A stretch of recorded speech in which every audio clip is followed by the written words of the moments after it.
નમસ્કાર, સ્વાગત છે આપનું લોકપંચમાં. આપ જાણો છો કે ગુજરાતમાં ચૂંટણીનો માહોલ જામ્યો છે અને દરેક પાર્ટીઓ હવે એક્ટિવ મોડ પર છે. એટલા માટે કારણ કે ઉમેદવારોની લગભગ જે પસંદગી હોય છે એને લઈને છેલ્લી ઘડી સુધી ભારતીય જનતા પાર્ટી અને કોંગ્રેસ દોડધામ કરી.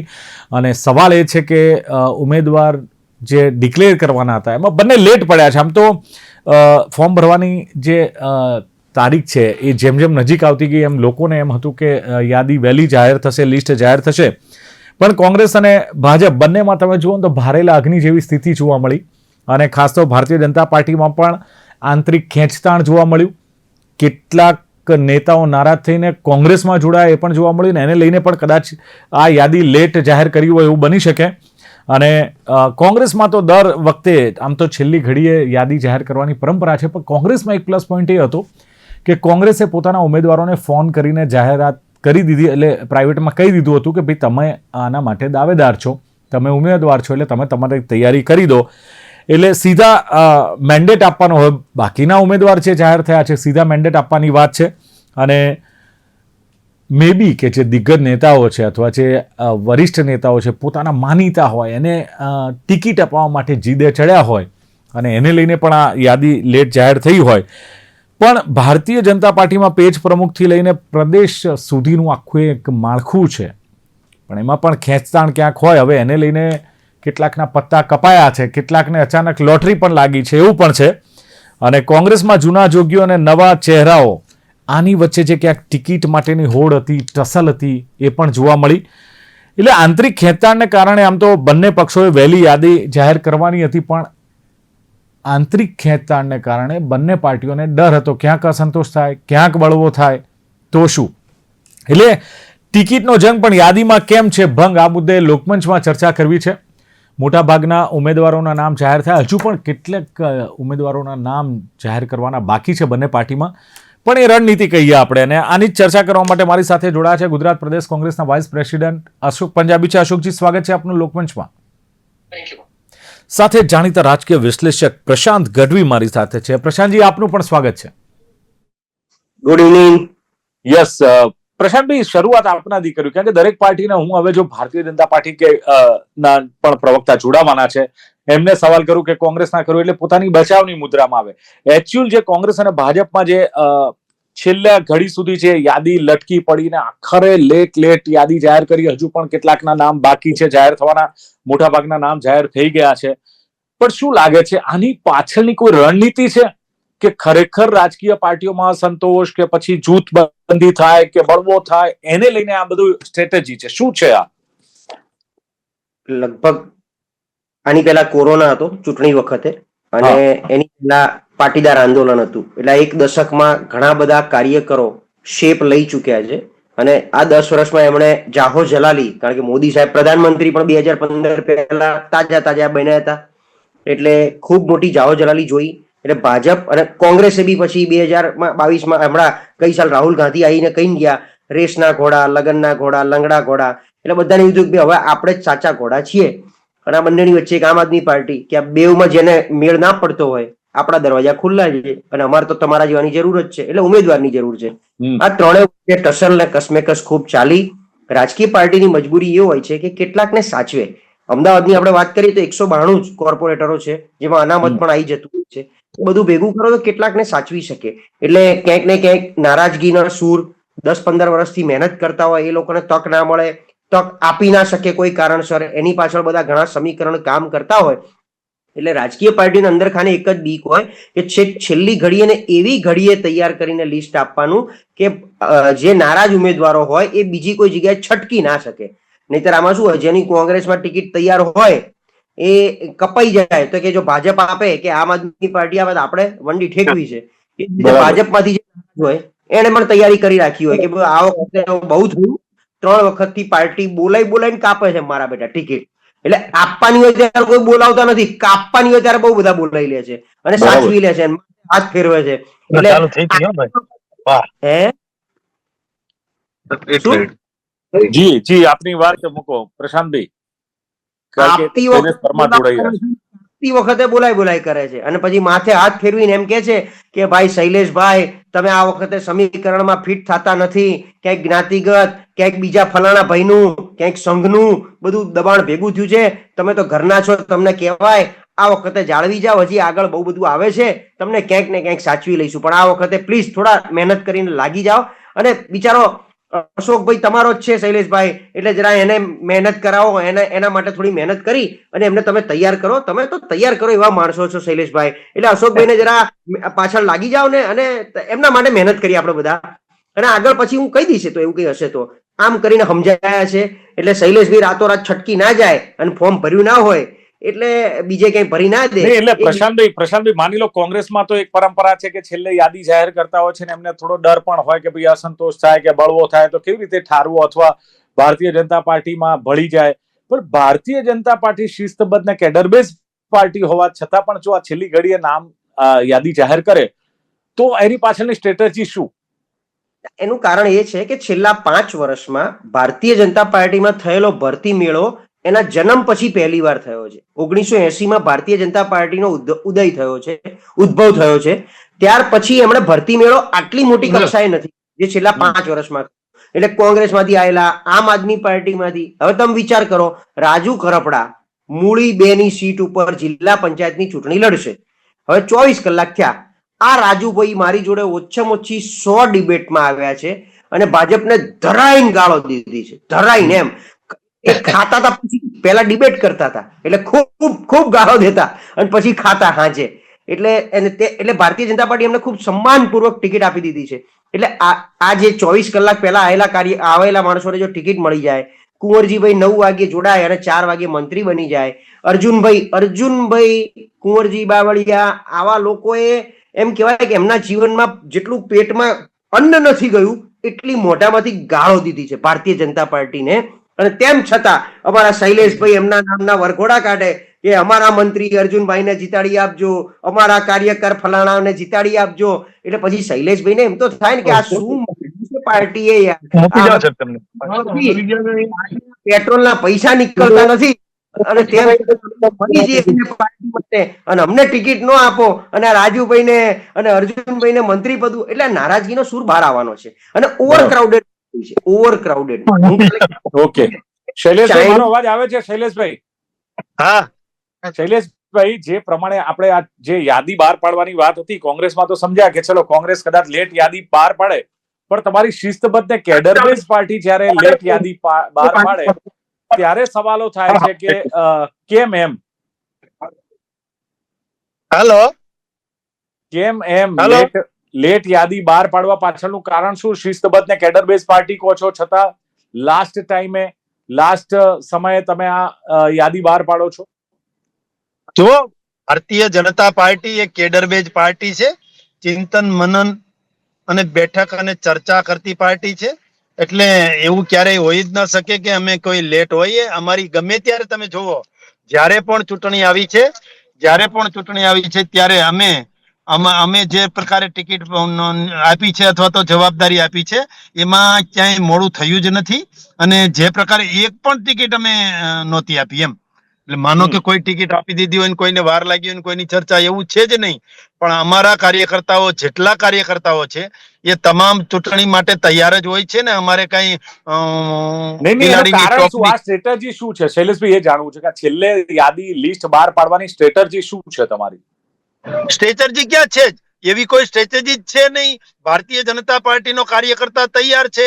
હજુ આવતીકાલે ફોર્મ ભરવાનો છેલ્લો દિવસ છે. અત્યારે માનો કે જિલ્લાઓ ડિક્લેર થઈ રહ્યા છે. છેલ્લે મેં હમણાં અમદાવાદ જિલ્લો અને ગાંધીનગર જિલ્લો ને એ બધું પણ હમણાં ડિક્લેર થઈ ગયું. એટલે જે જવાબદારી સોંપાતી જાય છે એમ ઉમેદવારો ડિક્લેર થતા જાય છે. એમાં કોઈની સ્ટ્રેટેજી કે એવું કઈ છે નહીં. ભારતીય જનતા પાર્ટી તો એના કાર્યકર્તા ઉપર આધાર રાખે છે. અમે કઈ એમના નહીં, એમના કોંગ્રેસની જેમ ચૂંટણી લડવા નથી આવી ગયા. અમારી પાસે 1 કરોડ કરતા પણ વધારે પ્રાથમિક સભ્યો છે અને 1,20,000 જેટલા સક્રિય સભ્યો છે. સાથે સાથે 50,000 જેટલા બૂથ પ્રમુખો છે. શૈલેષભાઈ, મોટી ફોજ છે, કરોડો કાર્યકર્તાઓ અને સક્રિય કાર્યકર્તાઓને, છતાં પણ ભાજપ કોંગ્રેસ યુક્ત બની છે. જૂના કાર્યકર્તાઓનો અસંતોષ ક્યાંક જોવા મળી રહ્યો છે. તમે કહેતા હતા કે બહારની પાર્ટીને આવે અને બીજી પાર્ટીમાંથી આવે એને ટિકિટ નહીં આપવાની. રાજુ કરપડાને તમે આપી દીધી ટિકિટ, 24 કલાક નથી થયા. જો ચાવન જો હજાર. સાંભળો, કોને ટિકિટ આપવી ને કોને ટિકિટ નથી આપવી એ ચૂંટણી સંકલન સમિતિ નક્કી કરતી અરે હોય પણ છે. એ બધા જ તમારા નેતાઓ પાસાઓ બોલતા જોવાતા હતા. હોય છે. તમારા અને નેતાઓ રાજુ કહેતા કર હતા. તમારા નેતાઓ, સર્વોચ્ચ નેતાઓ કહેતા હતા પ્રદેશના કે બહારથી આવેલાને ટિકિટ નહીં અપાય, 3 વાર લડેલાને નહીં અપાય, 60 વર્ષથી ઉપરનાને નહીં અપાય. એ બધા ક્રાઇટેરિયા જળવાયા. પણ આવું કેમ? બહારથી આવેલાને મજબૂરી છે, તમારી મજબૂરી. આટલી મોટી ફોજ છે ને. મજબૂરી કે એવું કશું હોતું નથી તો? દિલીપભાઈ. ભારતીય જનતા પાર્ટીના કાર્યકર્તાઓ કામ કરે છે. અમારા માટે કમળ એ અમારો ઉમેદવાર છે. કમળમાં ઉમેદવાર અ હોય, બ હોય કે ક હોય, અમારા ઉમેદવારનું નામ કમળ છે. અને નરેન્દ્રભાઈ મોદીએ કરેલો વિકાસ જે છે એ વિકાસનું ભાથું લઈને જવાનું છે. અને બરાબર. રાજુ કરપડા લડવાના છે કે નહીં એ તો બાજુની વાત છે. પરંતુ રાજુ કરપડાએ કાલે પણ વાત કરી છે કે હું હવે ભારતીય જનતા પ્રશાંતભાઈ, પાર્ટીનો એમને મળી સૈનિક ગયું ને છું mandate? અને રાજુ ભારતીય જનતા કરપડાને? પાર્ટી જે નિર્ણય કરે પ્રશાંતભાઈ, એની mute સાથે છે. છું. Mute છે, ના, ના. mute કરો. હા, હું છે. હું મ્યુટ નથી. મૂળી 2 સીટ ઉપરથી રાજુ કરપડાને ટિકિટ આપી એ લિસ્ટ સત્તાવાર રીતે જાહેર થઈ ગયું છે અને બધી ચેનલ ઉપર ચાલી રહ્યું છે. બોલો શૈલેષભાઈ, આ તમારી નીતિ. મેં તેમ હું છતાં કહ્યું રાજુ કરપડાએ ગઈકાલે જ જ્યારે જોડાણા ત્યારે જ કહ્યું છે કે હું ભારતીય જનતા પાર્ટીનો સૈનિક છું અને ભારતીય જનતા પાર્ટીની જે સંગઠન છે એ જે નિર્ણય કરશે એની સાથે એ સોશિયલ મીડિયા અને મીડિયામાં ચાલતી હા, વાતો જો આ છે. ભાઈ પ્રશાંતભાઈ ગઢવી આખું સાહેબ, આખું બતાવે છે. પ્રશાંતભાઈ, તમને કદાચ વિશ્વાસ ન હોય તો સ્ક્રીન પર જુઓ. રાજુ કરપડા મૂળીમાંથી એમને મેન્ડેટ મળ્યું છે. અને શૈલેષભાઈ, સવાલ એ છે, તમે આપો એની ના નહીં, પણ તમે પહેલા બોલ્યા છે તમારા સર્વોચ્ચ નેતા કે અન્ય પાર્ટીમાંથી આવેલા હોય એને ટિકિટ નહીં અપાય. હવે પેલા બિચારા જે ખુરશીઓ સાફ કરતા હતા, તોરણો બાંધતા હતા, ચટઈઓ બાંધતા. જી પ્રશાંતભાઈ. આઈપીએસ મનોજ નીનામા, ઓડ હા. સીટ, અરવલ્લી જિલ્લા પંચાયત, સંનિષ્ઠ કાર્યકર ભારતીય જનતા પાર્ટીના વર્ષોથી હતા. હા. એવું માની લેવાનું ટિકિટ આપી એટલે. હા, બોલો. ટિકિટ આપીને મનોજ નીનામાને એ વર્ષોથી કાર્યકર્તા હતા, સંનિષ્ઠ હશે એવું હતા. માની લેવાનું ને આપણે અત્યારે. શૈલેષભાઈ, એ માની લેવાનું. હલો. હા, બોલો તમને અવાજ આવ્યો જો હશે. મેં પહેલા પણ કહું છું કે ફરીથી પણ કહ્યું છે કે ભારતીય જનતા પાર્ટીનું ભાથું છે એ એના દેવ દુર્લભ કરોડો કાર્યકર્તા છે. અને અમારો કાર્યકર્તા એવું જ ઈચ્છે છે કે અમારી વિચારધારા સાથે જે કોઈ જોડાય છે એને અમે માન સન્માનથી રાખીએ છીએ. રાજુ રાખો એની કરપડા ના હોય નથી, કે તમે બીજા કોઈ ટિકિટ પણ આપી હોય. દો છો. પેલા બિચારા પાયાના કાર્યકર મોઢા વકાસીને ઉભા રહે છે અને તમે અમને પેરાશૂટની જેમ ટિકિટ આપો. તમારા નો ડાઉટ કાર્યકર્તા બોલતા નહીં હોય. એક પત્રકાર તરીકે અમે તો તમને સવાલ કરીએ, કાર્યકર્તાઓની તાકાત છે કે તમારી આગળ આ અવાજ કાઢે કે અવાજ કરે? કારણ કે પહેલી વાર ખાનપુર કાર્યાલય Bharatiya Janata party police છાવણીમાં police બંદોબસ્ત જોવા મળે છે. ભારતીય જનતા પાર્ટીના કાર્યાલયમાં અત્યાર સુધી અમે કોંગ્રેસને કહેતા હતા. તમારે કેમ જરૂર પડે છે? મેં ફરીથી કહું છું કે કાર્યકર્તા માટે જે સંકલન સમિતિ અમારી પ્રદેશની છે કે રાષ્ટ્રીય મારો છે સવાલ એમણે કરેલા કાર્યકર્તાનો છે નિર્ણયો જ નહીં, એ સાહેબ. જ મહત્વનો. અમારી તમે વિચારધારા, અમારે તો વિચારધારા સાથે દિલીપભાઈ. ચાલવાની છે, વિકાસ સાથે ચાલવાનું છે. ચલો, ઓકે. અશોકભાઈ, બોલો. તમારા ત્યાં પણ બાઉન્સરો મૂક્યા છે, ના નથી. પણ અશોકભાઈ, તમારામાં જે લેટ તો થયા જ છે. આમ તો અગાઉથી તૈયારીઓ કરી હતી. તમે કહો અમારું સંગઠન છે, અમે કમિટી બનાવી છે, અમે સેન્સ લઈ લીધી છે, અમારા ઉમેદવારો ફાઇનલ છે. તો તમે કોની રાહ જોતા હતા અશોકભાઈ? નહીં, અમારી તો તમામ પ્રક્રિયા સંપન્ન થઈ છે. જે કાર્યક્રમ હતા એ મુજબ બધાને ફોનથી ખબર આપી દીધી છે અને આ ઘણા લોકો ફોર્મ ભરી દીધું છે. આવતીકાલે બધા ફોર્મ ભરી દેવાના છે. ચૂંટણીની પૂરી તૈયારી સાથે આખા ગુજરાતની અંદર છેલ્લા 3 મહિનાથી સતત પ્રદેશના નેતૃત્વમાં જિલ્લા સમિતિઓ, તાલુકા સમિતિઓ કામ કરી રહી છે.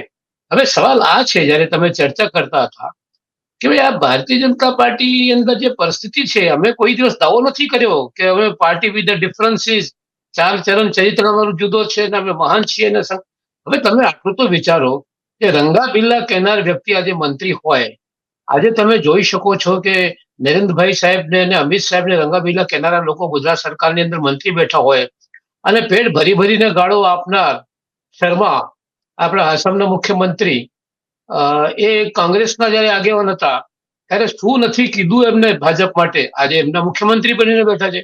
અને પોતે વડાપ્રધાન શ્રી આપણા નરેન્દ્રભાઈ મોદી સાહેબે ઇન્દોરની સભામાં ખુલ્લેઆમ એમ કીધેલું કે અજીત પવારે 40,000 કરોડનો ઘોટાલો કર્યો છે, 3 દિવસમાં એની ધરપકડ થશે ને ચક્કી પીસશે, એમ હાથ હિલાવીને એમ જેલમાં જઈને ચક્કી પીસશે 3 દિવસ પછી. તો એને ડેપ્યુટી ચીફ મિનિસ્ટર બનાવી દીધું.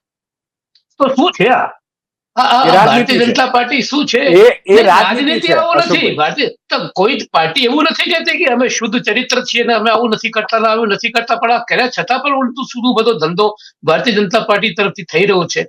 કોંગ્રેસ કયા કોઈ દિવસ આવો દાવો નથી કરતી, પણ આ ભાજપ પણ આવી રીતે દાવો કરે છે. એટલે ટૂંકમાં કહેવાનો ભાવાર્થ આ છે કે માત્ર ને માત્ર સત્તા પ્રાપ્તિ. હવે કલકત્તામાં જો પેલો શું બનતું, અશોકભાઈ મારે કેવું પડે છે, પણ કોંગ્રેસ દાવો કરે એટલી મજબૂત છે, કારણ કે જ્યાં કોંગ્રેસ થોડી ઘણી મજબૂત હોય ને ત્યાં ઉમેદવારો મતલબ દાવેદારી માટે પડાપડી કરે છે, અને જ્યાં કોંગ્રેસ નબળી છે ત્યાં તમારે શોધવા જવું પડે છે. કેમ મજબૂત નથી? કેમ મજબૂત? આખા ગુજરાતમાં કોઈ જગ્યાએ એવી બાકી નથી જ્યાં ચૂંટણી નથી લડી રહ્યા. અરે સાહેબ, તો ગઈ ચૂંટણીમાં તમે મેદાન મારી દીધું હોત. ગત ચૂંટણીના પરિણામો જોઈ લો ને તમે, આગળ ક્યાં જવાની જરૂર છે આપણે? મેદાન મારવાનો તો સવાલ છે, ચૂંટણી લડ્યા છે. હા, લડ્યા તો. જનતાનું આશીર્વાદ કેટલું મળે છે જનતા પર આધારિત છે. ક્યાં અમારી ગલતી હશે દૂર કરવાની કોશિશ કરી રહ્યા છે. 50 વર્ષ સુધી આ દેશની જનતાએ શાસન તો આપેલું હતું જ, કોંગ્રેસને આપેલું હતું, અને હજી નથી. અમે એમને વિશ્વાસ જીતીશું. ક્યાંક અમારામાં ખોટ હશે, ક્યાંક અમારામાં ભૂલ હશે, એ અમે સ્વીકારીએ છીએ. પણ આજે કોંગ્રેસ જંગે મેદાનની અંદર લોકતંત્રને માનીને અને અત્યારે જે ચૂંટણી લડી રહી છે, કોઈ તાલુકો જિલ્લો બાકી નથી કે અમારા ઉમેદવારે પોતાનું ઉમેદવારી પત્ર ન ભર્યો હોય, કોઈ નગરપાલિકા કોર્પોરેશન બાકી ન હોય. આજે આખા ગુજરાતમાં ચારે બાજુ જે છે કોંગ્રેસના ઉમેદવારો જંગના મેદાનમાં કૂદ્યા છે, લડી રહ્યા છે, અને પ્રદેશનું નેતૃત્વ દરેક જગ્યા પોતે ત્યાં જઈને નેતૃત્વ કરી ચલો, રહ્યા એ તો છે. જોવાનું રહેશે. પણ પ્રશાંતભાઈ, જે પ્રમાણે આ ઉમેદવારોની પસંદગી થઈ છે, કેટલાકના પત્તા કપાયા છે, કેટલાકને પેરાશૂટ તરીકે, હું બંને પાર્ટીઓની વાત કરું છું, અસંતોષ કેટલો જોવા મળશે ને કેટલું નુકસાન આ સંતોષ કરી શકે એમ લાગે? કારણ કે ઘણી વાર આપણે જોયું હોય છે કે મોટા ભાગે કેસરીઓ કરતા દ્રશ્યો આપણે ટીવીમાં બતાવતા હોય છે, અથવા એક તમે વિશ્લેષક તરીકે પણ તમે ચર્ચા કરતા હોય.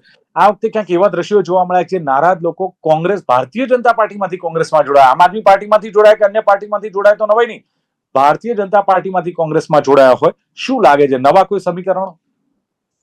ના, બિલકુલ. આ વખતે ક્યાંક ને ક્યાંક નારાજગીના સૂર વધારે પડતા બહાર બધી બાજુ આવી રહ્યા છે, આવવાના છે. અને આ જેમ તમે આ દ્રશ્ય જોયું કે ભાજપમાંથી કોંગ્રેસમાં, એટલે જે લોકોને ખરેખર 15 વર્ષથી 10 વર્ષથી એવું લાગતું હતું, અથવા 20 વર્ષથી, કે ભારતીય જનતા પાર્ટીમાં ખૂબ આક્રમક રીતે કામ કરી રહ્યા છે, પણ અમારો ક્યાંય મેળ પડે એવો નથી. અને છેલ્લે દરેક વ્યક્તિ રાજકારણમાં ચૂંટણી લડવા માટે જ આવે છે.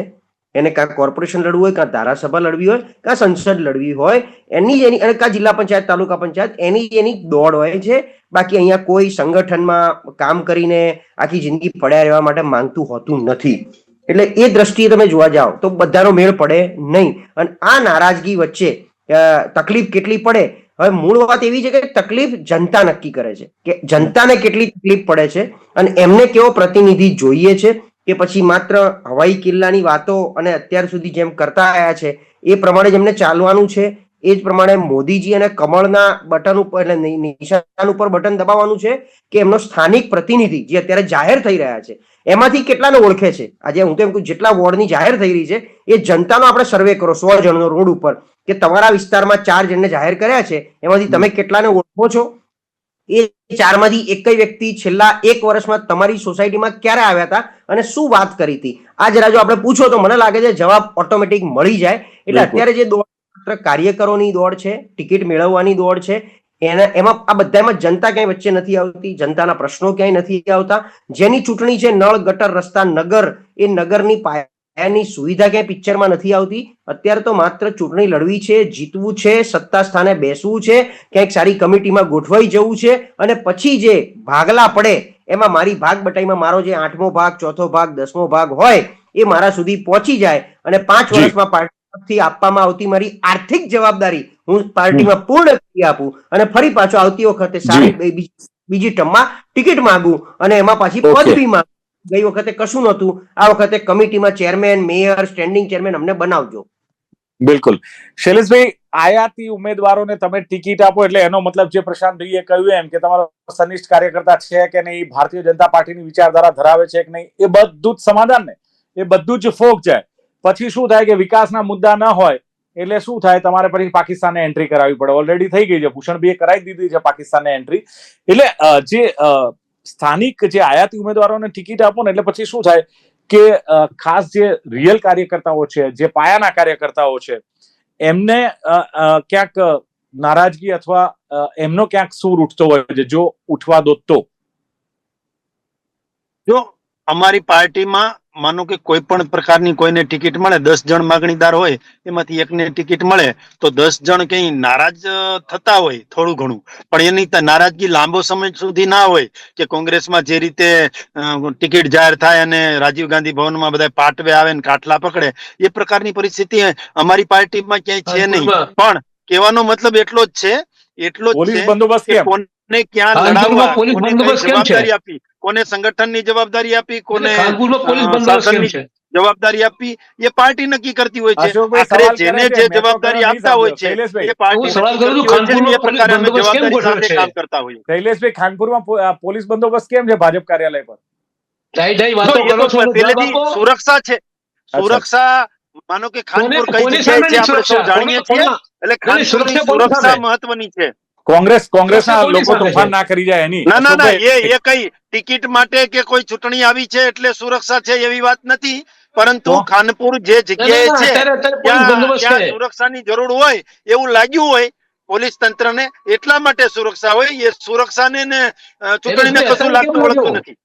શૈલેષભાઈ, પોલીસને અત્યારે કેમ લાગ્યું કે ના, સુરક્ષાની પહેલેથી જરૂર જ છે. છે? ભાઈ પહેલેથી તો તમે ડોક્ટર છે ને હોય છે. રાજીવ ગાંધી ભવનની બહાર ના નીકળતા હોય, બાકી દરેક એ બધું જગ્યા પહેલેથી જ છે. પહેલેથી. દરેક જગ્યા હોય છે. તો એટલે અત્યારે અશોકભાઈ, વધારે પોલીસ છે. તમે અશોકભાઈ દૂધે ધોયેલા નથી કોંગ્રેસવાળા. તમે પહેલેથી બાઉન્સરો મૂકી દીધા છે કોંગ્રેસ કાર્યાલય બહાર. પણ એનીવે, જે બી ચર્ચા થઈ રહી છે, પણ અત્યાર સુધી છે નેતાઓએ જાહો જલાલી જોઈ, પ્રશાંતભાઈએ જે વાત કરી એ પ્રમાણે, અને 192 અમદાવાદમાં છે, એમાંથી કેટલાક સચવાત હોય, કેટલાકની નારાજગી હોય. એ જ પ્રમાણે અલગ અલગ મહાનગરપાલિકા અને નગરપાલિકામાં પણ ઉમેદવારોની જાહેરાત થઈ છે. પણ ઘણા સમીકરણો કામ કરતા હોય છે આની પાછળ, અને ભારતીય જનતા પાર્ટીમાં ભરતી મેળો વધ્યો છે એ પણ ખાસ સ્વીકારવું જોઈએ. રાજુ કરપડા કે જેમણે ધરાઈને ભારતીય જનતા પાર્ટીને ભાંડતા હોય, 24 કલાકમાં જ ખેસ પહેર્યાના 24 કલાકમાં જ એમને ટિકિટ આપી દેવામાં આવે, એ વખતે ક્યાં જાય છે રંગા બિલ્લે વિચારધારા? આવા કરનારા સવાલો પણ ઉઠે કેબિનેટના છે. મંત્રી છે અને દિલીપભાઈ. બહુ જ અશોકભાઈ, એક મિનિટ, બહુ જ સન્માનપૂર્વક આ ટિકિટ આપવામાં આવે છે. પણ પ્રશાંત ગઢવીએ સરસ વાત કરી કે લોકોએ નક્કી કરવાનું છે તમારે કેવા પ્રતિનિધિ જોઈએ, તમારે કેવા ઉમેદવાર જોઈએ. બાકી રાજકીય પાર્ટીઓ તો પોતાના ગણિતથી, પોતાના કેલ્ક્યુલેશનથી વિનેબલ, જે જીતી શકે એવો ઉમેદવારો એ મૂકશે, પણ જીતાડવો કે હરાવવો એ જનતાના હાથમાં છે ને જનતાએ આ હથિયારનો ઉપયોગ કરવો જોઈએ. ચર્ચાનું સમાપન કરીએ છીએ. અશોક પંજાબી, શૈલેષ પરમાર ને પ્રશાંત ગઢવી ત્રણેય જોડે ખૂબ ખૂબ આભાર. Thank you very much. તો દર્શક મિત્રો, લોકમંચ કાર્યક્રમમાં હતી આજની ચર્ચા, ટિકિટનો જંગ. તો પછી યાદીમાં કેમ છે ભંગ, શું કામ લેટ કર્યું અને હવે શું? ફરી મળીશું. જોતા રહો ગુજરાત ન્યૂઝ. નમસ્કાર.